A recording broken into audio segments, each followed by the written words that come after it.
finalizar la sesión. Nos topamos mañana con el dato del CPI. Se espera, y es por lo que el mercado está subiendo durante estos últimos días y los activos de riesgo están impulsando un poquito más.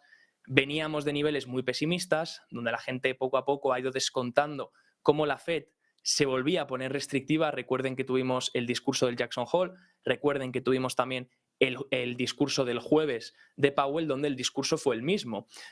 Sí que es verdad que en el del jueves se intentó quitar culpa de la inflación, porque empezó a echar la culpa a la pandemia y a la repercusión en el sentido de ser más hawkish y poner la probabilidad más hacia 75 puntos.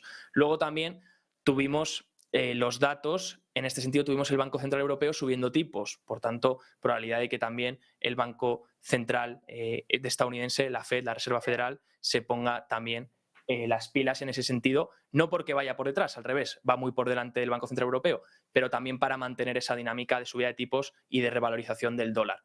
Entonces se han ido volcando poco a poco las probabilidades ahí y ahora el mercado descuenta esto. Entonces, a medida que fue cayendo el mercado las últimas semanas descontando esta probabilidad, también a la par, ahora, si las cosas salen según lo previsto, podría tomárselo el mercado bien. Es un juego de expectativas al final, es pensar cuánto ha descontado el mercado, cuánto ya han descontado de lo que va a pasar en la reunión de Powell y del CPI, porque no hablo del contexto a medio plazo o el contexto del mercado en el que vivimos. Para eso tienen un vídeo que he hecho hoy en el programa de Marta, que lo tienen en el canal, que analizamos un research completo de Goldman Sachs, donde vemos las claves de si hemos tocado suelo o no, y dan 5 condiciones. Esas 5 condiciones las vemos en el vídeo, así que si quieren verlas lo tienen en el canal resumido.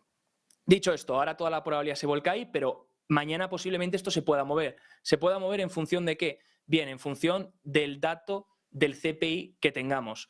Ahora mismo se estima que la inflación desacelere para el próximo dato, para el mes de agosto. El dato que conoceremos mañana, pues se espera que desacelere en términos intermensuales y se espera que esté en el 8,1% en términos interanuales. Por tanto, una bajada con respecto al mes anterior.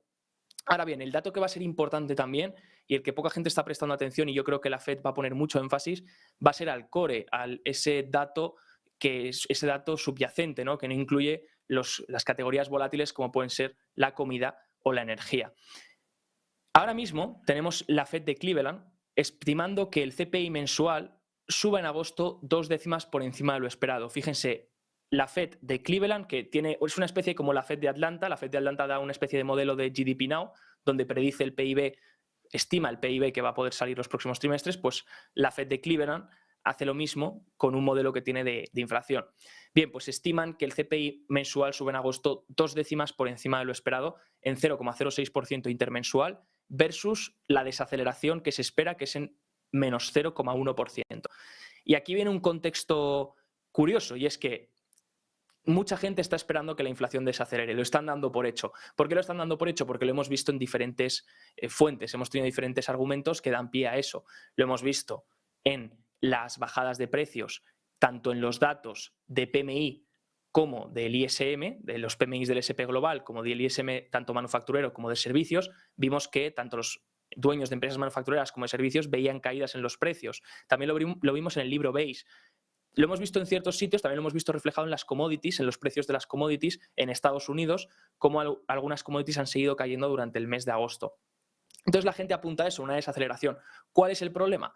Que si esa desaceleración del menos 0,1 o más negativa, que el mercado se lo tomaría bien, si esa desaceleración no se cumple y la inflación acelera en términos intermensuales, al mercado en principio no debería gustarle por el tema de que ha descontado que la inflación iba a desacelerar. Entonces, al final, como es todo cuestión de expectativas, el mercado ahora está esperando y de hecho se está adelantando. Por eso tenemos un día verde, tenemos un día bonito, hemos tenido buenos días al final de la semana pasada, porque el mercado se está adelantando a un posible buen dato de desaceleración. Si no se cumple, cuidado por tanto con movimientos, cuidado por tanto con rechazos fuertes o movimientos a la baja.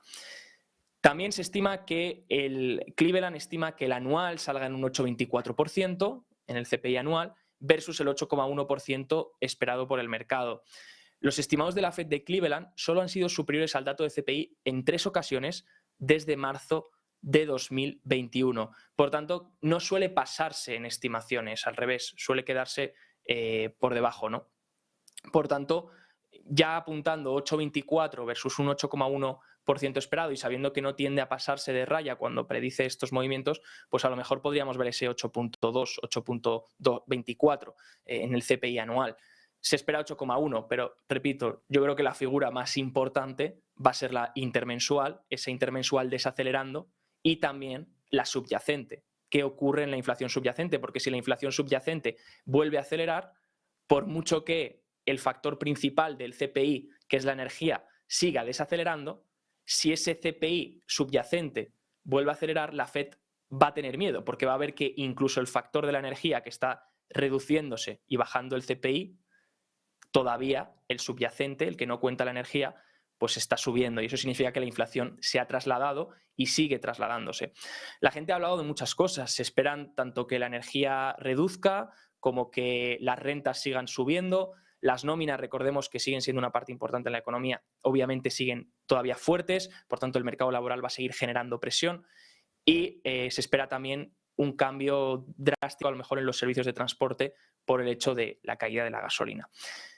Bien, mañana saldremos de dudas y veremos cómo sale este dato. Sea como sea, aquí tienen, por si quieren ver las expectativas, esto es el Inflation Nowcasting, que es lo que estima la Fed de Cleveland.